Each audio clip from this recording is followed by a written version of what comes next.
মৰমৰ ছাত্ৰ-ছাত্ৰীসকল সকলোকে স্বাগতম জনাইছো LPNME স্যাৰ ইউটিউব চেনেললৈ। আজি আমি পঢ়িম ষষ্ঠ শ্ৰেণীৰ গণিত কিতাপখনৰ যি ওৱৰ্ককিটা 5.4 দি আছে তাৰে প্ৰশ্নখিনি আজি আমি সমাধান কৰিম। সো এক নম্বৰ প্ৰশ্নটো কি কৈছে প্ৰথমে ইংলিছত চাই লোৱা। Can you identify the only even number among the circle numbers? আৰু সো অসমীয়াত কি কৈছে ঘেৰ দিয়া সংখ্যাবোৰৰ ভিতৰত একমাত্ৰ যুগ্ম সংখ্যাটো চিনাক্ত কৰিব পাৰিবানে? সোৱা এই প্ৰশ্নখিনি সমাধান কৰাৰ আগতে এই পেজটোৰ আগত সোৱা অৰ্থাৎ আগৰ পেজটোত আমাক ইয়াত এখন তালিকা দি আছে সেই তালিকাখন পোনপ্ৰথমে আমি বুজিব লাগিব তাৰ পিছত আমি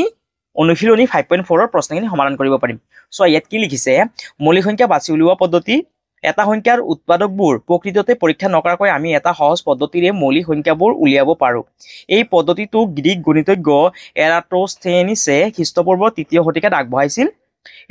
এৰাটোস্থেনিছৰ পদ্ধতি ব্যৱহাৰ কৰি 1 পৰা 100 লৈ মৌলিক সংখ্যাবোৰ নিৰ্ণয় কৰো আহা।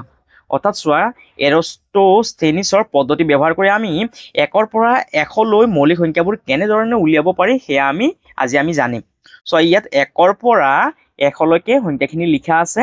আৰু ইয়াত কেইটামান কি দি আছে স্তৰ দি আছে। এই স্তৰ মতে আমি কি কৰিম ইয়াৰ পৰা মৌলিক সংখ্যাখিনি বিচাৰি উলিয়াম। এতিয়া সোৱা মই ইয়াত আগতীয়াকে 1 পৰা 100 লৈকে সংখ্যাখিনি লিখি থৈছো। এতিয়া সো আমি মৌলিক সংখ্যাখিনি কেনেকৈ উলিয়াম। এতিয়া সো মৌলিক সংখ্যা মানে কি যেতিয়া আমি অনুশীলনী 5.3 পঢ়াইছিলো তাত ধুনীয়াকৈ বুজাই দিছিলো তোমালোকে সেই ভিডিওটো এবাৰ চাই লবা। এতিয়া সো মৌলিক সংখ্যা মানে কি মৌলিক সংখ্যা মানে হৈছে এনেকুৱা সংখ্যা যাৰ অকল কেটা উৎপাদক থাকিব মাত্ৰ দুটাহে উৎপাদক থাকিবগৈ এক আৰু সেই সংখ্যাটো নিজে। যেতিয়া এটা সংখ্যা মাত্ৰ দুটাহে উৎপাদক থাকিব সেই সংখ্যাখিনি কি বুলি কোৱা হ'ব মৌলিক সংখ্যা বুলি কোৱা হ'ব। এতিয়া সো ইয়াত এক সংখ্যাটো মৌলিকো নহয় যৌগিকো নহয় সেইকাৰণে আমি এই একটো কি কৰি দিম কাটি দিম। যেহেতু সোৱা 1 লগত যেতিয়া আমি 1 পূৰণ কৰিম 1 1 গুণ কিমান হ'ব 1 এই এক সংখ্যাটো আমি কেটা উৎপাদক পালো অকল এটাহে উৎপাদক পালো সেইকাৰণে এক সংখ্যাটো মৌলিকো নহয় যৌগিকো নহয়। তাৰ পিছত সোৱা আমাৰ ইয়াত স্টেপ কি কৈছে যে এক সংখ্যাটো কাটি দিয়া আমি কাটি দিলো কিয়নো ই মৌলিক সংখ্যা নহয়। তাৰ পিছত কি কৈছে সোৱা স্তৰ 2ত ঘেৰ দিয়া আৰু 2ৰ আটাইবোৰ গুণিতক কাটি দিয়া কৈছে যে ইয়াত থকা 2 সংখ্যাটোক এইদৰে ঘেৰ দিবলৈ আৰু 2ৰ যিকিটা গুণিতক আছে গুণিতক মানে 2ৰ নেউতাটো পঢ়িলে আমি যি সংখ্যা পাম সেই গোটেইখিনি কাটি দিবলৈ দিছে। যেনে সোৱা 2 লগত আমি 2 পূৰণ কৰো 2 2 4 4টো কাটি দিম আমি। তাৰপিছত 2 3 6 2 4 8 2 5 10 তাৰপিছত 2 6 12 2 7 14 2 8 16 2 9 18 2 10 20 অৰ্থাৎ সোৱা আমি যুগ্ম সংখ্যাখিনি কাটি দিম হয়নে 20 তাৰপিছত 22 তাৰপিছত 24 26 28 30 32 33 34 38 40 42 44 46 48 50 52 54 56 58 60 62 64 66 68 70 72 74 76 78 80 82 84 86 88 90 92 94 96 98 100 100লৈকে আমি সংখ্যাখিনি কাটিলো কাৰণ এইখিনি হৈছে 2ৰ গুণিতক। তাৰ পিছত সোৱাত কি কৈছে স্তৰ 3ৰ ঘেৰ দিয়া অৰ্থাৎ 3টোত কি কৰিব দিছে ঘেৰ দিবলৈ দিছে। তাৰপিছত কি কৈছে সোৱা আৰু 3ৰ অৰ্থাৎ 3ৰ আটাইবোৰ গুণিতক কাটি দিয়া গুণিতক মানে এতিয়া 3 নেউতাটো পঢ়ি দিয়াচোন 3 1 3 3 2 6 6টো কাটা আছে সোৱা 3 3 9 অৰ্থাৎ আমি 9টো কাটিম 3 4 12 12টো কাটা আছে সোৱা। তাৰপিছত 3 5 15 15টো কাটা 3 6 18 18টো কাটা আছে 3 7 21 21টো কাটি দিয়া 3 7 21 3 8 24 3 9 27 3 9 30 3 11 33 33ৰ পিছত এতিয়া কি কৰা 3 ঘৰ পিছত কাটি দিয়া 1 2 3 এটো কাটিলো তাৰপিছত 1 2 3 এটো কাটি দিয়া তাৰপিছত 1 2 3 এটো কাটা আছে 1 2 3 এতিয়া 45টো কাটা 3 9 45 হ'ব হয়নে 45ৰ পিছত 48 হ'ব 48ৰ পিছত 51 হ'ব 51ৰ পিছত 54 হ'ব 54ৰ পিছত 57টো হ'বগৈ তাৰপিছত 62 হ'ব 62ৰ পিছত 1 2 3 63টো হ'বগৈ তাৰপিছত 66 তাৰপিছত 69 তাৰপিছত 3 ঘৰ 1 2 3 72 72ৰ পিছত 75 তাৰপিছত 1 2 3 78 তাৰপিছত 81 তাৰপিছত 84 তাৰপিছত 87 তাৰপিছত 90 তাৰপিছত 93 তাৰপিছত 96 তাৰপিছত 99 এইখিনি হ'ল 3ৰ গুণিতক। এতিয়া সোৱা স্তৰ 4ত কি কৈছে যে 5ত ঘেৰ দিয়া আৰু তাৰ পাছত 5ৰ আটাইবোৰ গুণিতক কাটি দিয়া। এতিয়া 5ত ঘেৰ দিব কৈছে এতিয়া 5ৰ গুণিতক কোনখিনি হ'ব 5ৰ নেউতাটো পঢ়ি দিয়া 5 × 5 5 2 × 10 তাৰপিছত 5 3 × 15 5 4 × 20 5 5 × 25 5 6 গুণ 30, 5 7 গুণ 35, 5 8 গুণ 40, 5 9 গুণ 45, 5 10 গুণ 50, 5 11 55, 5 12 60, তাৰপিছত 5 13 65, 5 14 70, অৰ্থাৎ এই লাইনটো কাটা যাব হয়নে? 5 15 75, 5 16 80, তাৰপিছত 5 17 85, 5 18 90, 5 19 5 লগত 19 পূৰণ কৰিলে কিমান হ'ব 95, আৰু 5 লগত 20 পূৰণ কৰিলে কিমান হ'ব 100। আমি 5ৰ গুণিতকখিনি কাটিলো, তাৰপিছত কি কৈছে চোৱা, 7ত ঘেৰ দিয়া আৰু তাৰ পাছত 7ৰ আটাইবোৰ গুণিতক কাটি দিয়া। এতিয়া আমি 7 সংখ্যাটোক ঘেৰ দিম। এতিয়া 7ৰ গুণিতক কোনখিনি হ'বগৈ, 7ৰ নিজাটো পঢ়ি দিয়া, 7 1 গুণ 7, 7 2 গুণ 14, 7 3 গুণ 21, 7 4 গুণ 28, 7 5 গুণ 35, 7 6 গুণ 42, 7 7 গুণ 49, এইটো কথা। তাৰপিছত 7 7 গুণ 49, 7 8 গুণ 56, 7 9 গুণ 63, 7 10 গুণ 70, 7 11 77, তাৰপিছত 7 12 84, 7 13 কিমান হ'বগৈ, তাৰপিছত 7 লগত 13 পূৰণ কৰিলে কিমান হ'ব 91, তাৰপিছত 7 লগত 14 পূৰণ কৰিলে কিমান 98। তাৰপিছত চোৱা কি কৈছে স্তৰটো, 11ত ঘেৰ দিয়া কাটিবলৈ 11ৰ কোনো গুণিতক নাই। এতিয়া 11ৰ কি কৰা ঘেৰ দিয়া, আৰু 11ৰ কাটিবলৈ গুণিতকখিনি নাই, কাৰণ এইখিনি অলৰেডি কাটা আছে। চোৱা 11ত নিজাটো পঢ়ি দিয়া, 11 গুণ 11, 11 গুণ 22, 22টো চোৱা কাটা আছে, 11 3 গুণ 33, 11 4 গুণ 44, 11 5 গুণ 55, 11 6 গুণ 66, 11 7 গুণ 77, 11 8 গুণ 88, 11 9 গুণ 99, অলৰেডি কাটা আছে হয়নে? এতিয়া চোৱা কি কৈছে, এতিয়া ইয়াত চোৱা আমি যোনখিনি কি পাইছো ঘেৰ দিয়া সংখ্যা পাইছো, এইখিনি হৈছে আমাৰ মৌলিক সংখ্যা, আৰু যোনখিনি কাটি দিয়া হৈছে সেইখিনি হৈছে যৌগিক সংখ্যা। অৰ্থাৎ এই 5 সংখ্যাটো এটা কি সংখ্যা, মৌলিক সংখ্যা, মৌলিক সংখ্যা, মৌলিক সংখ্যা, আৰু এই কাটি দিয়া সংখ্যাটো হৈছে যৌগিক সংখ্যা। এতিয়া চোৱা আমি মৌলিক সংখ্যা কেইটা পাইছো ইয়াত, 1 2 3 4 5, তাৰপিছত চোৱা 5, ইয়াত চোৱা এই সংখ্যাটো কাটা নাই হয়নে? তাৰমানে এইটো কি হ'বগৈ, এইটো হ'ব আমাৰ মৌলিক সংখ্যা। যোনখিনি সংখ্যা কাটা নাই সেইখিনি হ'ব আমাৰ মৌলিক সংখ্যা, তাৰমানে এইটো মৌলিক সংখ্যা, এইটো মৌলিক সংখ্যা হ'বগৈ। তাৰপিছত ইয়াত এইটো মৌলিক সংখ্যা, এইটো মৌলিক সংখ্যা, 31 41, তাৰপিছত 43 37 47, তাৰপিছত চোৱা 53 59 61 67, তাৰপিছত 71 73 79 83, তাৰপিছত 89, তাৰপিছত 97, এই সংখ্যাখিনি হৈছে আমাৰ মৌলিক সংখ্যা। অৰ্থাৎ যোনখিনি ঘেৰ দি আছে সেইখিনি হৈছে মৌলিক সংখ্যা, আৰু যোনখিনি এনেকে কাটি দিয়া হৈছে সেইখিনি হৈছে যৌগিক সংখ্যা। এতিয়া চোৱা মৌলিক সংখ্যা, অৰ্থাৎ 1ৰ পৰা 1লৈ আমি কেইটা মৌলিক সংখ্যা পাইছো চোৱাচোন, 1 2 3 4 5 6 7 8 9 10 11 12 13 14 15 16 17 18 19 20 21 22 23 24 25, 25টা আমি কি পাইছো মৌলিক সংখ্যা পাইছো। এতিয়া চোৱা আমাৰ প্ৰশ্নখিনি কি কৈছে, কৈছে যে ঘেৰ দিয়া সংখ্যাবোৰৰ ভিতৰত একমাত্ৰ যুগ্ম সংখ্যাটো চিনাক্ত কৰিব পাৰিবানে? চোৱা এই ঘেৰ দিয়া সংখ্যাবোৰৰ মাজত একমাত্ৰ যোনটো আমি যুগ্ম সংখ্যা পাইছো সেইটো হৈছে 2। চোৱা বাকীখিনি চোৱা ঘেৰ দিয়া সংখ্যাখিনি হৈছে অযুগ্ম সংখ্যা। ইয়াত 3 অযুগ্ম, 5 অযুগ্ম, 7 অযুগ্ম, 13 11 17 23 31 41 43 57 47 37, এই গোটেইখিনি হৈছে অযুগ্ম সংখ্যা। অকল এটাহে যুগ্ম সংখ্যা আছে, সেইটো হৈছে 2। সেইকাৰণে 1 নম্বৰৰ যোনটো এনচাৰ হ'ব সেইটো হ'ব 2। এইটো হ'ল আমাৰ 1 নম্বৰ প্ৰশ্নৰ উত্তৰ। তোমালোকে ইয়াৰ পাছত ধুনীয়াকৈ লিখি ল'বা। ইয়াৰ পাছত 2 নম্বৰ প্ৰশ্নটো চোৱা, what are the smallest and largest difference between two consecutive primes in the table. আৰু চোৱা অসমীয়াত কি কৈছে, তালিকাখনত দুটা ক্ৰমিক মৌলিক সংখ্যাৰ মাজত আটাইতকৈ কম আৰু আটাইতকৈ বেছি পাৰ্থক্য কি কি? ক্ৰমিক মানে হৈছে ওচৰা ওচৰি থকা, আৰু যিহেতু মৌলিক সংখ্যা বুলি কৈছে তাৰমানে চোৱা এইখিনি হৈছে আমাৰ মৌলিক সংখ্যা হয়নে? অৰ্থাৎ ঘেৰ দিয়াখিনি হৈছে আমাৰ মৌলিক সংখ্যা। এতিয়া চোৱা এই দুটা ক্ৰমিক মৌলিক সংখ্যাৰ মাজৰ ব্যৱধানটো কিমান চোৱাচোন, যদি আমি 3ৰ পৰা যদি 2 বিয়োগ কৰোঁ তেতিয়াহ'লে কিমান পাম 1 হয়নে? তাৰ মানে 2 নম্বৰ প্ৰশ্ন উত্তৰটো এই ধৰণে লিখিবা, নাম্বাৰ 2ৰ সলিউশন কি কৰা, এই 3ৰ পৰা 2টো বিয়োগ কৰি দিয়াচোন, যেহেতু এই সংখ্যা দুটা কি আছে ওচৰা ওচৰি আছে হয়নে? মৌলিক সংখ্যা দুটা যেহেতু ওচৰা ওচৰি আছে, 3ৰ পৰা 2 বিয়োগ কৰা কিমান পাম আমি, 3ৰ পৰা 2 বিয়োগ কৰিলে 1 পাম হয়নে? অৰ্থাৎ দুটা ক্ৰমিক মৌলিক সংখ্যাৰ মাজত আটাইতকৈ কম যোনটো ব্যৱধান সেইটো কিমান 1। আৰু অসমীয়াত হ'লে আৰু বুলি লিখিবা, আৰু কি কৈছে প্ৰশ্নটো কৈছে আৰু আটাইতকৈ বেছি পাৰ্থক্য কি কি? চোৱাচোন এতিয়া তালিকাখন চোৱা, আটাইতকৈ বেছি ক'ত ক'ত দেখিবলৈ পাইছো আমি দুটা মৌলিক সংখ্যাৰ মাজত ব্যৱধানটো। চোৱা ইয়াত কিমান আছে 97 আছে, চোৱা ইয়াৰ ওচৰত আৰু নাই হয়নে? এই 97ৰ পিছত আমি ইয়াত 89 দেখিবলৈ পাইছো হয়নে? এতিয়া এই 97ৰ পৰা 89টো বিয়োগ কৰা, 97ৰ পৰা 89টো বিয়োগ কৰা, 97ৰ পৰা যদি আমি 89 বিয়োগ কৰোঁ চোৱাচোন কিমান হ'ব, যিহেতু 7ৰ পৰা 9টো বিয়োগ কৰিব নোৱাৰিম সেইকাৰণে ইয়াৰ পৰা 1 এটা ধাৰ কৰিলে 17 হ'ব। 17ৰ পৰা 9 গ'লে কিমান হ'বগৈ 8 হ'বগৈ হয়নে? যিহেতু ইয়াত 9 আছিল 1 এটা গুচি গ'লে ইয়াত আছে 8, 8ৰ পৰা 8 গ'লে 0 লিখা দৰকাৰ নাই, অৰ্থাৎ কিমান পালোঁ 8। তাৰমানে আটাতকৈ যোনটো বেছি ব্যৱধান সেইটো কিমান পালো আমি 8 পালো আটাতকৈ কম ব্যৱধানটো হৈছে 1 আৰু আটাতকৈ বেছি ব্যৱধানটো কিমান হৈছে 8 এইটো হ'ল আমাৰ 2 নম্বৰ প্ৰশ্নৰ উত্তৰ তোমালোকে ইয়াৰ পৰা চাই লিখি দিবা আৰু যদি ইংলিছত লিখে তেতিয়াহ'লে এই আৰু জেগাত অকল এনটো লিখি দিবা আৰু বাকীখিনি একেই এইটো হ'ল আমাৰ 2 নম্বৰ প্ৰশ্নৰ উত্তৰ ইয়াৰ পাছত 3 নম্বৰ প্ৰশ্নটো চোৱা ডাজ ইজ ৰ in the table contain N equal numbers of prime numbers আৰু চোৱা অসমীয়াত কি কৈছে তালিকাখনৰ প্ৰতিটো শাৰীত সমান সংখ্যক মৌলিক সংখ্যা আছেনে ইয়াত চোৱা তালিকাখন চোৱা আৰু এই তালিকাখনত চোৱা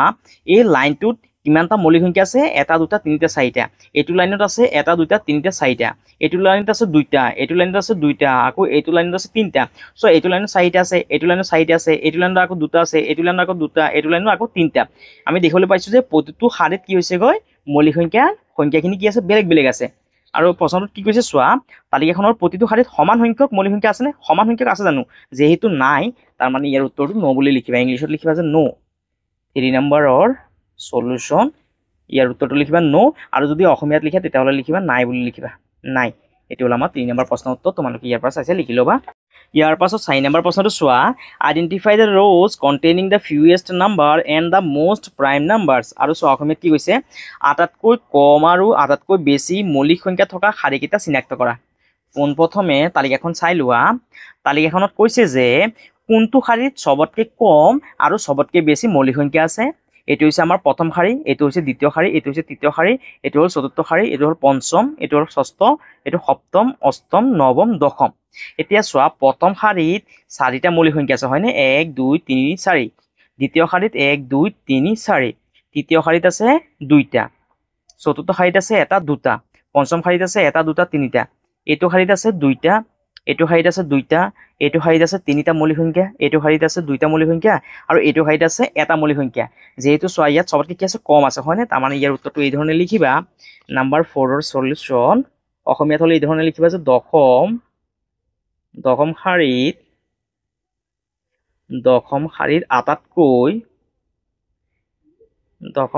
আটাইতকৈ কম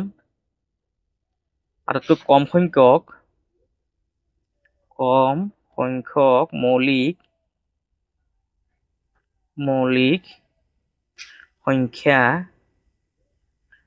সংখ্যা আছে আৰু চোৱা কোনটো শাৰীত সবতকৈ বেছি আছে প্ৰথম শাৰীত 4টা মৌলিক সংখ্যা আছে দ্বিতীয় শাৰীতো 4টা মৌলিক সংখ্যা আছে বাকীখিনিত চোৱা তৃতীয় শাৰীত দুটা আছে এইটো শাৰীতো দুটা আছে ইয়াত তিনিটা আছে ইয়াত দুইটা আছে এইটো শাৰীত দুইটা আছে এইটো শাৰীত তিনিটা আছে তাৰ মানে আমি দেখিবলৈ পাইছো যে প্ৰথম শাৰী আৰু দ্বিতীয় শাৰীত কি আছে বেছি বেছি আছে হয়নে সেইকাৰণে আমি ইয়াত লিখিবা যে অসমীয়াত এই ধৰণে লিখিবা যে প্ৰথম অৰ্থাৎ 1ৰ পৰা হয়নে 1ৰ পৰা কিমান 10 হয়নে প্ৰথম শাৰীত কিমান আছে সংখ্যাটো 1ৰ পৰা 10 হয়নে প্ৰথম ইয়াত লিখিবা 1ৰ পৰা 10 লৈকে 1ৰ পৰা 10 লৈকে আৰু দ্বিতীয় শাৰী কিমানৰ পৰা আৰম্ভ হৈছে চোৱা দ্বিতীয় শাৰী আৰম্ভ হৈছে 11ৰ পৰা 20 লৈকে হয়নে ইয়াত লিখি দিবা যে 11ৰ পৰা 20 লৈকে তাৰপিছত লিখিবা যে শাৰীত আটাইতকৈ বেছি মৌলিক সংখ্যা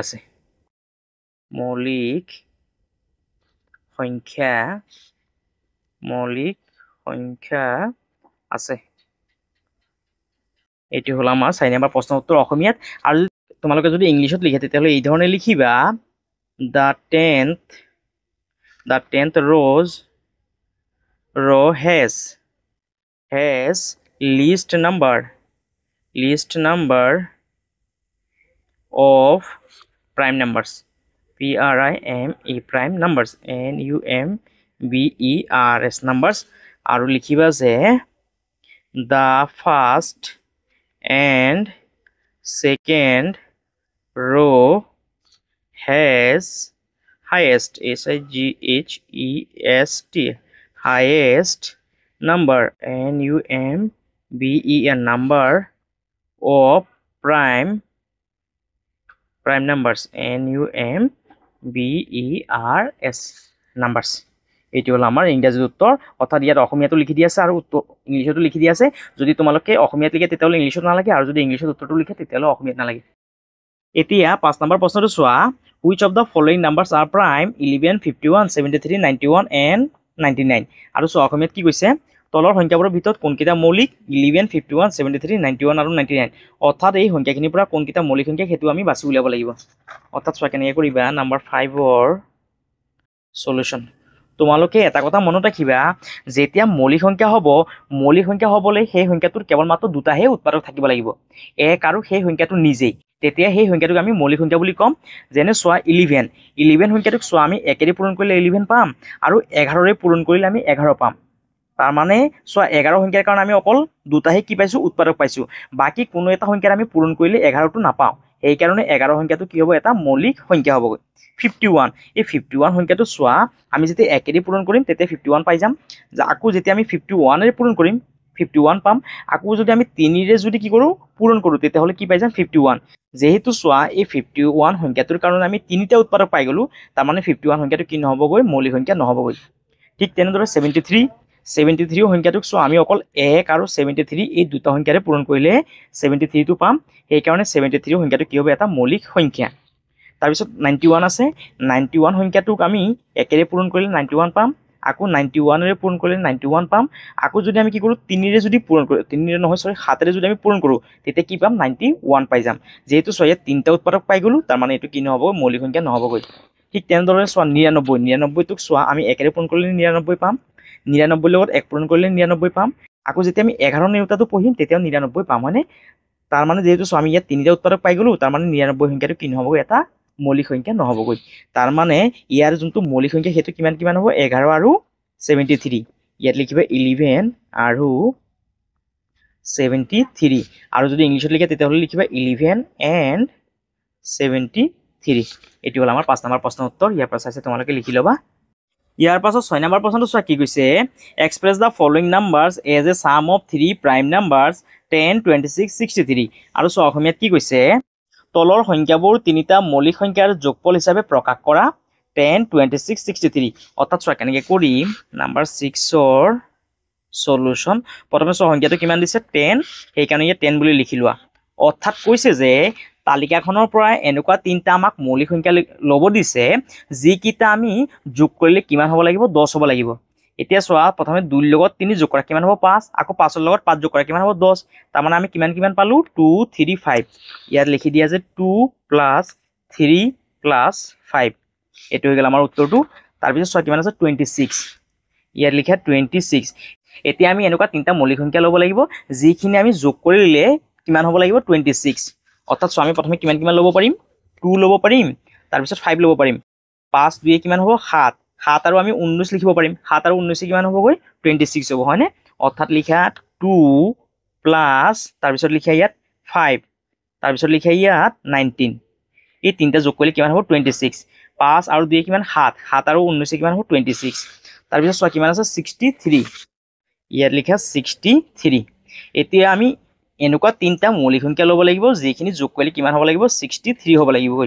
প্ৰথমে আমি ইয়াত 3 লিখিব পাৰিম তাৰ পিছত 7 লিখিব পাৰিম 7 3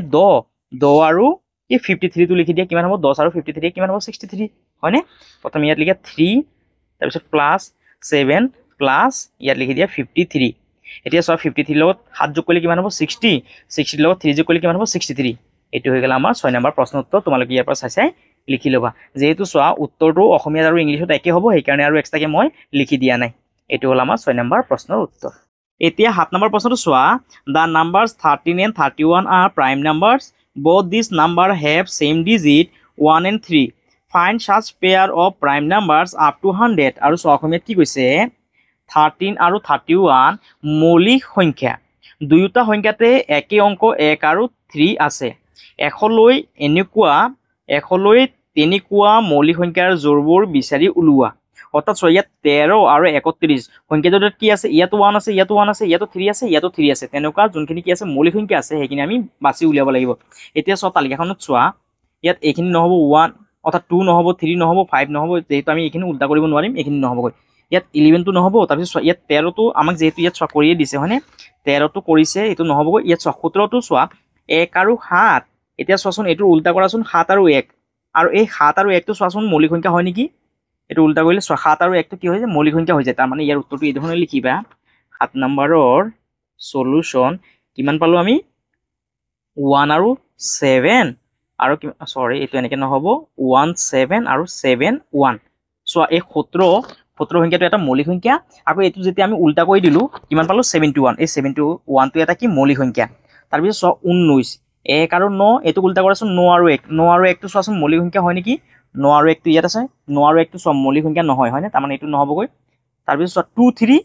এটা 2 3 টোক উল্টা কৰি দিয়া 3 2 হ'ব এটা 3 2 টো চোৱাচোন এটা মৌলিক সংখ্যা হয় নেকি 3 2 টো চোৱা মৌলিক সংখ্যা নহয় হয়নে তাৰমানে এইটো নহবগৈ তাৰপিছত 2 9 চোৱাচোন এইটো উল্টা কৰা 9 2 9 2 টো চোৱাচোন এটা মৌলিক সংখ্যা হয় নেকি গোল আছে নেকি চোৱাচোন ঘেৰ দিয়া আছে নেকি চোৱা 92 টোত নাই তাৰমানে এইটো কি নহবগৈ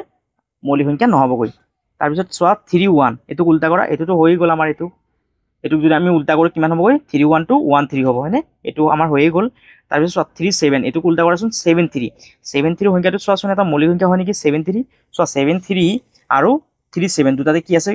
দুটাতে ঘেৰ দি আছে হয়নে তাৰমানে এই 3 7 আৰু 7 3 টো কি হ'ব এটা আমাৰ জোৰ হ'ব মৌলিক সংখ্যাৰ তাৰমানে ইয়াত লিখিবা যে আৰু 3 7 7 3 এইটো হ'ল আমাৰ মৌলিক সংখ্যাৰ জোৰ য'ত কি আছে ইয়াতো 3 আছে ইয়াতো 3 আছে ইয়াতো 7 আছে ইয়াতো 7 আছে তাৰপিছত চোৱাচোন আৰু আছে নেকি 3 7 টো হ'ল ইয়াত চোৱা 4 1 এইটো উল্টা কৰাচোন 1 4 হ'ব 1 4 টো চোৱা এইটো এটা কি যৌগিক সংখ্যা এইটো হৈছে মৌলিক সংখ্যা তাৰমানে এইটো নহবগৈ 4 3 এইটো উল্টা কৰা 3 4 3 4 টো চোৱা ইয়াত আছে গোল ইয়াত আছে কাটি দিয়া আছে মানে তাৰমানে এইটো নহবগৈ ইয়াত 4 7 7 4 এইটো আমি কৰি দিলোৱে 4 7 7 4 সৰি কৰা নাই এইটো 4 7 7 4 7 4 টো চোৱাচোন এইটো 7 4 টো এটা কি নহয় মৌলিক সংখ্যা নহয় তাৰমানে এইটো নহবগৈ আৰু মানে নাই হয়নে তাৰমানে ইয়াৰ উত্তৰটো হ'ব 1 7 7 1 আৰু 3 7 7 3 এইটো হ'ল আমাৰ 7 নম্বৰ প্ৰশ্নৰ উত্তৰ আৰু যদি ইংলিছত লিখে ইয়াত মাজত খালি n টো লিখি দিবা এইটো হৈ গ'ল আমাৰ 7 নম্বৰ প্ৰশ্নৰ উত্তৰ ইয়াৰ পাছত 8 নম্বৰ প্ৰশ্নটো চোৱা identify 5 consecutive composite numbers between 1 and 100 আৰু চোৱা অসমীয়াত কি হৈছে 1 ৰ পৰা 100 ৰ ভিতৰত 5টা ক্ৰমিক যৌগিক সংখ্যা লিখা এতিয়া চোৱা এই গোলখিনি হৈছে আমাৰ মৌলিক সংখ্যা আৰু এই কাটি দিয়া এইখিনি হৈছে আমাৰ যৌগিক সংখ্যা এতিয়া 5টা একেলগে থকা যৌগিক সংখ্যা আমাক লিখিব দিছে সো ইয়াত 24 25 26 27 28 ইয়াত চোৱা 5টা যৌগিক সংখ্যা একেলগে আছে আমি এটো লিখিব পাৰি নহলে চোৱা ইয়াত 32 33 36 35 36 ইয়াত 5টা যৌগিক সংখ্যা একেলগে আছে এটো লিখিব পাৰি নহলে চোৱা ইয়াত 54 55 56 57 58 ইয়াত একেলগে 5টা যৌগিক সংখ্যা আছে এইখিনি আমি একেলগে লিখিব পাৰি অৰ্থাৎ ইয়াৰ উত্তৰটো আমি এই ধৰণে লিখিব পাৰি নাম্বাৰ 8 ৰ সলিউশন 5টা ক্ৰমিক যৌগিক সংখ্যা আমাক একেলগে থকা লিখিব দিছে ক্ৰমিক মানে হৈছে একেলগে থকা এতিয়া একেলগে থকা 5টা যৌগিক সংখ্যা চোৱা কি আছে ইয়াত চোৱা 74 75 76 77 78 এটো আমি লিখিব পাৰি 74 75 76 77 78 এই 5টা যৌগিক ক্ৰমিক সংখ্যা কি হৈছে একেলগে আছে হয়নে চোৱা 74 75 76 77 78 এটো লিখিব পাৰি নহলে আমি 84 85 এটো লিখিব পাৰি নহলে আমি 84 85 86 87 88 তাৰপিছত কিমান আছে চোৱা 88 লৈকে হয়নে চোৱা ইয়াত কেইটা ক্ৰমিক যৌগিক সংখ্যা আছে 1 2 3 4 5টা তাৰমানে আমি এটো লিখিব পাৰি নহলে এটো লিখিব পাৰি তোমালোকে ইয়াৰ পৰা চাইছে যিকোনো এটা লিখি দিবা এটো হৈ গ'ল আমাৰ 8 নম্বৰ প্ৰশ্নৰ উত্তৰ এতিয়া 9 নম্বৰ প্ৰশ্নটো চোৱা find pairs of prime numbers in the above table those difference is 2 that is 11 and 13 অৰ্থাৎ চোৱা ইয়াত এটা উদাহৰণ দিয়া আছে যেতিয়া আমি 13 ৰ পৰা 11 বিয়োগ কৰিম তেতিয়া আমি কিমান পাম 2 পাম এতিয়া চোৱা অসমীয়াত কি কৈছে ওপৰৰ তালিকাখনৰ পৰা মৌলিক সংখ্যাৰ জোৰ বিচাৰি উলিওৱা য'ত সংখ্যা দুটাৰ পাৰ্থক্য 2 অৰ্থাৎ চোৱা আমাক তালিকাখন চাব দিছে আৰু এই তালিকাখনৰ পৰা এনেকুৱা দুটা সংখ্যা ল'ব দিছে যাৰ পৰা আমি অৰ্থাৎ এটাৰ পৰা আন এটা মৌলিক সংখ্যা বিয়োগ কৰিলে আমি কিমান পাম 2 পাম অৰ্থাৎ চোৱা কেনেকৈ কৰিম নাম্বাৰ 9 ৰ সলিউশন এটা আমাক জোৰটো লিখিব দিছে চোৱা আমি যদি 7 ৰ পৰা যদি 5 বিয়োগ কৰো তেতিয়াহলে কিমান পাম 2 পাম তাৰ মানে আমি জোৰটো কিমান পালো 7 আৰু 5 এতিয়া চোৱা এনেকুৱা ওচৰা-ওচৰি থকা এনেকুৱা দুটা মৌলিক সংখ্যা বিচৰা যাৰ ডাঙৰটোৰ পৰা আমি সৰুটো যেতিয়া বিয়োগ কৰিম তেতিয়া কিমান পাব লাগিব 2 পাব লাগিব যেনে চোৱা 13 ৰ পৰা যদি আমি 11 বিয়োগ কৰিম তেতিয়া কিমান পাম 2 পাম ইয়াত লিখা আছে 13 ৰ পৰা যেতিয়া আমি 11 বিয়োগ কৰিম তেতিয়া কিমান পাম 2 পাম অৰ্থাৎ জোৰটো কিমান হ'ব 13 আৰু 11 হ'ব তাৰপিছত 19 ৰ পৰা যেতিয়া আমি 17 বিয়োগ কৰিম হয়নে অৰ্থাৎ ইয়াত লিখি দিয়া 19 আৰু 17 তাৰপিছত চোৱা কিমান হ'বগৈ তাৰপিছত চোৱা ওচৰা-ওচৰি থকা এই 43 আৰু 41 43 ৰ পৰা যেতিয়া আমি 41 বিয়োগ কৰিম আমি তেতিয়া কিমান পাম 2 পাম অৰ্থাৎ ইয়াত লিখা 43 আৰু 41 আৰু চোৱা আছে নেকি ওচৰা ওচৰি থকা দুটা মৌলিক সংখ্যা ইয়াত চোৱা কিমান আছে 73 ইয়াত আছে 71 ইয়াত লিখি দিয়া 73 আৰু 71 আৰু আছে নেকি চোৱাচোন ওচৰা ওচৰি যেহেতু নাই সেইকাৰণে আমি কিমান পালো জোৰখিনি কিমান পালো 7 আৰু 5 11 নহয় সৰি 13 11 19 17 43 41 73 71 এটো হৈ গল আমাৰ 9 নম্বৰ প্ৰশ্নৰ উত্তৰ তোমালোকে ইয়াৰ পৰা চাইছে ধুনীয়াকৈ লিখি লবা এতিয়া 10 নম্বৰ প্ৰশ্নটো চোৱা identify whether the following statement are true or false a number question 2 is the only even prime number আৰু অসমীয়াত কি কৈছে তলৰ উক্তিবোৰ শুদ্ধ নে ভুল বিচাৰ কৰা এ নম্বৰ প্ৰশ্ন 2 কেৱল যুগ্ম মৌলিক সংখ্যা এতিয়া চাৰ্টখন চোৱা ইয়াত আমি দেখিবলৈ পাইছো যে 2 সংখ্যাটো এটা যুগ্ম মৌলিক সংখ্যা 2ৰ বাহিৰে যিখিনি আমাৰ মৌলিক সংখ্যা আছে গোটেইখিনি কিন্তু অযুগ্ম তাৰ মানে ইয়াত যেহেতু কৈছে 2 কেৱল যুগ্ম মৌলিক মানে এ নম্বৰ অপচনটো কি হ'ব শুদ্ধ হ'বগৈ 10 নম্বৰৰ এৰ সলিউশন ইয়াত লিখিবা ট্ৰু আৰু অসমীয়াত লিখিবা শুদ্ধ এ নম্বৰ যোনটো আমাক কি দিছে উক্তি দিছে হেতু কি হ'ব শুদ্ধ হ'বগৈ ইয়াৰ পিছত চোৱা বি নম্বৰ প্ৰশ্নটো কি কৈছে the sum of two prime numbers is also a prime number আৰু অসমীয়াত কৈছে দুটা মৌলিক সংখ্যাৰ যোগফলটো এটা মৌলিক সংখ্যা ইয়াৰ উত্তৰটো তোমালোকে লিখিবা ফলস বি নম্বৰৰ সলিউশন ইয়াত লিখিবা ফলস এফ এ এল এস ই ফলস আৰু অসমীয়াত লিখিবা অশুদ্ধ কি কৈছে চোৱা দুটা মৌলিক সংখ্যাৰ যোগফলটো এটা মৌলিক সংখ্যা ইয়াত চোৱা 5টো এটা মৌলিক সংখ্যা 7 এটা মৌলিক সংখ্যা যেতিয়া আমি 5 লগত 7 যোগ কৰিম তেতিয়া কিমান পাম 5 লগত 7 যোগ কৰিলে কিমান পাম 12 পাম এই 12 সংখ্যাটো চোৱা এটা কিন্তু মৌলিক সংখ্যা নহয় হেতু কি যৌগিক সংখ্যা এই কাৰণে এই 2 নম্বৰ উক্তিটো কি হ'বগৈ ফলস হ'বগৈ তাৰ পিছত 3 নম্বৰটো চোৱা the product of two prime numbers is also a prime number আৰু অসমীয়াত কৈছে দুটা মৌলিক সংখ্যাৰ পূৰণফলটো এটা মৌলিক সংখ্যা এতিয়া চোৱা চাৰ্টখনত চাই লোৱা এবাৰ এই 2টো হৈছে এটা মৌলিক সংখ্যা 3 হৈছে মৌলিক সংখ্যা 2 লগত আমি যেতিয়া 3 পূৰণ কৰিম 2 3 গুণ 6 6টো কিন্তু চোৱা এটা কি নহয় মৌলিক সংখ্যা নহয় 6টো কিন্তু এটা যৌগিক সংখ্যা যেহেতু চোৱা আমাৰ প্ৰশ্নটোত কি কৈছে যে দুটা মৌলিক সংখ্যাৰ পূৰণফল এটা মৌলিক সংখ্যা দুটা মৌলিক সংখ্যাৰ পূৰণফল কিন্তু এটা মৌলিক সংখ্যা হোৱা নাই তাৰ মানে সি নম্বৰ অপচনটো কি হ'বগৈ আমাৰ সি নম্বৰ অপচন নহয় সি নম্বৰ উক্তিটো কি হ'বগৈ ফলস হ'বগৈ এফ এ এল এস ই ফলস আৰু অসমীয়াত লিখিবা যে অশুদ্ধ সৰি অশুদ্ধ নহয় ভুল বুলি লিখিবা ভুল সো আমাৰ ইয়াত কি কৈছে শুদ্ধ নে ভুল এই কাৰণে ইয়াত অশুদ্ধ নে লিখিবা ইয়াত লিখিবা ভুল বুলি লিখিবা ভুল তাৰ পিছত চোৱা ডি নম্বৰটো এ প্ৰাইম নাম্বাৰ হেজ মোৰ দেন 2 ফেক্টৰস আৰু অসমীয়াত কি কৈছে চোৱা এটা মৌলিক সংখ্যাৰ দুটাতকৈ বেছি উৎপাদক আছে ডি নম্বৰ সলিউশন এটো কি হ'ব ফলস আৰু অসমীয়াত লিখিবা ভুল বুলি লিখিবা কাৰণ চোৱা আমি এটা কথা জানো যে মৌলিক সংখ্যাৰ এটা উৎপাদক থাকে মাত্ৰ দুটাহে উৎপাদক থাকে যেহেতু সো ইয়াত কি কৈছে দুটাতকৈ বেছি উৎপাদক আছে সেই কাৰণে ডি নম্বৰ যোনটো ষ্টেটমেন্ট দি আছে হেতু কি হ'বগৈ ভুল হ'বগৈ সেই কাৰণে তোমালোকে ডি নম্বৰটো কি লিখিবা ফলস বুলি লিখিবা ইয়াৰ পিছত চোৱা ই নম্বৰটো কি কৈছে there are an infinite numbers of prime আৰু অসমীয়াত কৈছে অসীম সংখ্যক মৌলিক সংখ্যা আছে এটো কি হ'ব শুদ্ধ হ'বগৈ ই নম্বৰৰ সলিউশন ইয়াত লিখিবা true T R U E true আৰু অসমীয়াত লিখিবা শুদ্ধ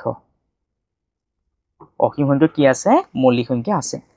এতিয়া এক নম্বৰটো চোৱা অল অড নাম্বাৰস আৰ কম্পোজিট নাম্বাৰস আৰু চোৱা অসমীয়াত কি কৈছে সকলো অযুগ্ম সংখ্যাই যৌগিক সংখ্যা ইয়াৰ উত্তৰটো তোমালোকে এই ধৰণে লিখিবা এক নম্বৰৰ সলিউশন এটো লিখিবা ফলস এফ এ এল এস ই ফলস আৰু অসমীয়াত লিখিবা ভুল বুলি ভুল চোৱা কি কৈছে যে সকলো অযুগ্ম সংখ্যাই যৌগিক সংখ্যা চোৱা ইয়াত যোনটো কি আছে এই অযুগ্ম সংখ্যা আছে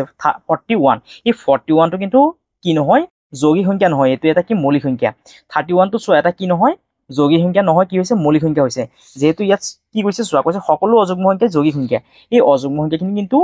যৌগিক সংখ্যা নহয় এখিনি কি মৌলিক সংখ্যা সেই কাৰণে এই এক নম্বৰটো কি হ'বগৈ অশুদ্ধ হ'বগৈ অৰ্থাৎ ভুল হ'বগৈ এক নম্বৰটো তোমালোকে ইয়াৰ পৰা চাই লিখি দিবা প্ৰথমটো হ'ব ট্ৰু ফলস তাৰপিছত ট্ৰু ফলস এইটো হ'ল আমাৰ 10 নম্বৰ প্ৰশ্নৰ উত্তৰ ইয়াৰ পাছত 11 নম্বৰ প্ৰশ্নটো চোৱা express the following numbers as the product of 3 distinct prime numbers 30 42 70 and 105 আৰু চোৱা অসমীয়াত কি কৈছে তলৰ সংখ্যাবোৰ তিনিটা ভিন ভিন মৌলিক সংখ্যাৰ পূৰণফল হিচাপে প্ৰকাশ কৰা 30 42 70 আৰু 105 অৰ্থাৎ চোৱা কেনেকৈ কৰিম নাম্বাৰ 11 সলিউশন প্ৰথমে চোৱা সংখ্যাটো কিমান দি আছে 30 ইয়াত 30 বুলি লিখি লোৱা এতিয়া আমি এনেকুৱা তিনটা মৌলিক সংখ্যা ল'ব লাগিব যি তিনটা পূৰণ কৰিলে যি পূৰণফল পাম হেতু কিমান হ'ব লাগিব 30 হ'ব লাগিব এতিয়া চোৱা ইয়াত চাৰ্টখন চাই লোৱা আমি যদি কি কৰোঁ 2 ৰ লগত 3 এই দুটা যেহেতু মৌলিক সংখ্যা 2 ৰ লগত 3 পূৰণ কৰোঁ 2 3 গুণ 6 6 লগত যদি আমি 5 পূৰণ কৰোঁ যেহেতু 5টো এটা কি মৌলিক সংখ্যা হয়নে অৰ্থাৎ আমাক কৈছে যে এনেকুৱা তিনিটা মৌলিক সংখ্যা ল'ব লাগে যিখিনি পূৰণ কৰিলে কিমান হ'ব লাগিব পূৰণফলটো 30 হ'ব লাগিব হয়নে 30 হ'ব লাগিব এতিয়া 2 ৰ লগত প্ৰথমে 3 পূৰণ কৰা 2 3 গুণ 6 6 লগত 5 পূৰণ কৰা কিমান হ'ব 6 5 গুণ 30 অৰ্থাৎ আমি কিমান কিমান লিখিব পাৰি 2 3 আৰু 5 লিখিব পাৰি তাৰ মানে ইয়াত লিখা 2 পূৰণ 3 পূৰণ 5 2 3 গুণ 6 6 5 গুণ 30 তাৰপিছত কিমান আছে 42 ইয়াত লিখা 42 এতিয়া তিনিটা মৌলিক সংখ্যা লোৱা চোৱা আমি কিমান কিমান পাম 3 ৰ লগত 2 পূৰণ কৰা 3 2 গুণ 6 6 লগত 7 পূৰণ কৰা 6 7 গুণ 42 হয়নে 3 2 গুণ 6 6 7 গুণ 42 অৰ্থাৎ 2 3 আৰু 7 লিখিব পাৰি মৌলিক সংখ্যা 2 পূৰণ 3 পূৰণ 7 3 2 গুণ 6 6 7 গুণ 42 তাৰপিছত কিমান আছে 70 ইয়াত লিখা 70 সমান সমান এতিয়া তিনিটা মৌলিক সংখ্যা লোৱা প্ৰথমে আমি 2 ল'ব পাৰিম 2 আৰু 5 লোৱা 5 ৰ লগত 2 পূৰণ কৰা 5 2 গুণ 10 10 ৰ লগত কি কৰা 7 কি কৰা পূৰণ কৰি দিয়া 7 গুণ 70 হ'ব হয়নে ইয়াত 2 লিখা 2 ৰ লগত 5 লিখা 5 2 গুণ 10 10 ৰ লগত 7 পূৰণ কৰি দিয়া 10 7 গুণ 70 তাৰপিছত 105 105 এতিয়া আমি এনেকুৱা তিনিটা মৌলিক সংখ্যা ল'ব লাগিব যোনখিনি পূৰণ কৰিলে কিমান হ'ব লাগিব 105 হ'ব লাগিব প্ৰথমে কি কৰা 3 লোৱা 3 ৰ লগত কি কৰিম আমি 3 ৰ লগত 5 পূৰণ কৰিম 3 5 গুণ 15 15 ৰ লগত 7 পূৰণ কৰি দিয়া 15 7 কিমান হ'বগৈ 105 3 পূৰণ 5 পূৰণ 7 3 পূৰণ 3 5 গুণ 15 15 ৰ লগত 7 পূৰণ কৰি চোৱাচোন 15 ৰ লগত 7 পূৰণ কৰা কিমান হ'ব 5 7 35 35 5 আৰু আছে 3 7 গুণ 7 7 3 10 অৰ্থাৎ চোৱা কিমান পালো 105 অৰ্থাৎ কিমান কিমান হ'ব 3 পূৰণ 5 পূৰণ 7 এইটো হ'ল আমাৰ 11 নম্বৰ প্ৰশ্নৰ উত্তৰ তোমালোকে ইয়াৰ পৰা চাইছে ধুনীয়াকৈ লিখি ল'বা ইয়াৰ পাছত 12 নম্বৰ প্ৰশ্নটো চোৱা how many 3 digit prime numbers can be formed using each of the digit 2 3 and 5 exactly once আৰু চোৱা অসমীয়াত কি কৈছে 2 3 আৰু 5 অংককেইটা পুনৰাবৃত্তি নকৰাকৈ তিনিটা অংকযুক্ত কেইটা মৌলিক সংখ্যা গঠন কৰিব পাৰিবা ইয়াৰ উত্তৰটো তোমালোকে এই ধৰণে লিখিবা নাম্বাৰ 12 ৰ সলিউশন যেহেতু চোৱা ইয়াত সংখ্যাখিনি দিয়া আছে কিমান 2 3 আৰু 5 2 3 আৰু 5 এই তিনিটা সংখ্যাৰে আমি এটা মৌলিক সংখ্যা বনাব পাৰি হেতু হৈছে 5 2 3 অৰ্থাৎ 523 সংখ্যাটো হৈছে এটা মৌলিক সংখ্যা এই তিনিটা সংখ্যাৰে আমি এটা সংখ্যা বনাব পাৰি হেতু হৈছে 523 এটো হল আমাৰ 12 নম্বৰ প্ৰশ্নৰ উত্তৰ এতিয়া 13 নম্বৰ প্ৰশ্নটো চোৱা observe that 2 is a prime number and 2 multiplied 2 plus 1 equal 5 is also a prime number find other primes for which doubling the number and adding 1 result in another prime find at least 3 such primes আৰু so অসমীয়াত কি কৈছে মন কৰা যে 2 এটা মৌলিক সংখ্যা আৰু 2 পূৰণ 2 plus 1 সমান সমান 5 এটা মৌলিক সংখ্যা এনেকুৱা মৌলিক সংখ্যা বিচাৰি উলিওৱা যাৰ দুগুণৰ লগত 1 যোগ কৰিলেও মৌলিক সংখ্যা পোৱা যায় অতি কমেও তিনিটা তেনেকুৱা মৌলিক সংখ্যা উলিওৱা অৰ্থাৎ কৈছে এনেকুৱা এটা মৌলিক সংখ্যা ল'ব দিছে যি মৌলিক সংখ্যাটো লগত যেতিয়া আমি 2 পূৰণ কৰিম আৰু 1 যোগ কৰিম যেতিয়া আমি সেই সংখ্যাটো পাম সেই সংখ্যাটো এটা মৌলিক সংখ্যা হ'ব লাগিব অৰ্থাৎ চোৱা আমাৰ ইয়াত এৰাটোস্থেনিছৰ পদ্ধতিৰ যোনখন চাৰ্ট এখন আছে ইয়াত চোৱা আমি যদি কি কৰো 3 এটা যদি আমি মৌলিক সংখ্যা লওঁ এই 3 ৰ লগত যেতিয়া আমি 3 ৰ লগত যেতিয়া আমি 2 পূৰণ কৰিম 3 দুগুণ কিমান হ'ব 6 6 লগত যেতিয়া 1 এটা যোগ কৰা 6 কে কিমান হ'ব 7 এতিয়া এই 7 সংখ্যাটো কি এটা মৌলিক সংখ্যা হেহে চোৱা আমি কেনেকৈ লিখিম নাম্বাৰ 13 ৰ সলিউশন আমি লিখিব পাৰি যে 3 পূৰণ 2 3 দুগুণ 6 6 লগত এতিয়া 1 এটা যোগ কৰা 6 1 কিমান হ'ব 7 এই 7 সংখ্যাটো কি এটা মৌলিক সংখ্যা এতিয়া 6 ইয়াত 5 আছে 5 ৰ লগত এতিয়া 2 পূৰণ কৰা 5 দুগুণ 10 10 ৰ লগত এতিয়া 1 এটা যোগ কৰা 10 আৰু 1 11 এতিয়া 6 এই 11 সংখ্যাটো কি এটা মৌলিক সংখ্যা সেই কাৰণে আমি ইয়াত লিখিব পাৰি যে 5 পূৰণ 2 5 দুগুণ 10 আৰু 1 11 এতিয়া ইয়াত লিখি দিয়ে 11 বুলি এতিয়া 7 লোৱাচোন 7 ৰ লগত 2 পূৰণ কৰা 7 দুগুণ 14 14 1 15 হ'ব হয়নে এই 15 সংখ্যাটো চোৱা যেহেতু এটা মৌলিক সংখ্যা নহয় সেই কাৰণে আমি 7 টো লিখিব নোৱাৰিম এতিয়া এই 11 সংখ্যাটো লোৱা 11 ৰ লগত 2 পূৰণ কৰা 11 দুগুণ 22 আৰু লগত 1 এটা যোগ কৰা 11 দুগুণ 22 আৰু 1 23 23 সংখ্যাটো চোৱাচোন 23 সংখ্যাটো কি এটা মৌলিক সংখ্যা সেই কাৰণে আমি এটো লিখিব পাৰিম 11 পূৰণ 2 11 দুগুণ 22 আৰু 1 এটা যোগ কৰা কিমান হ'ব 23 এই 23 সংখ্যাটো কি এটা মৌলিক সংখ্যা যেহেতু আমাক তিনিটা লিখিব দিছে সেই কাৰণে ইয়াত লিখা আছে তোমালোকে চাইছা ইয়াৰ পৰা 13 নম্বৰ প্ৰশ্নটো লিখি লবা আৰু এইখিনি আছিলে আমাৰ অনুশীলনী 5.4 ৰ প্ৰশ্নখিনি যদি তোমালোকৰ যদি ভিডিঅ'টো যদি ভাল লাগিছে তেতিয়াহ'লে তোমালোকে চেনেলটো ছাবস্ক্ৰাইব কৰি দিবা ভিডিঅ'টো অধিকৰ পৰা অধিক শ্বেয়াৰ কৰিবা আৰু কমেণ্ট কৰিবলৈ নাপাহৰিবা সকলোকে ধন্যবাদ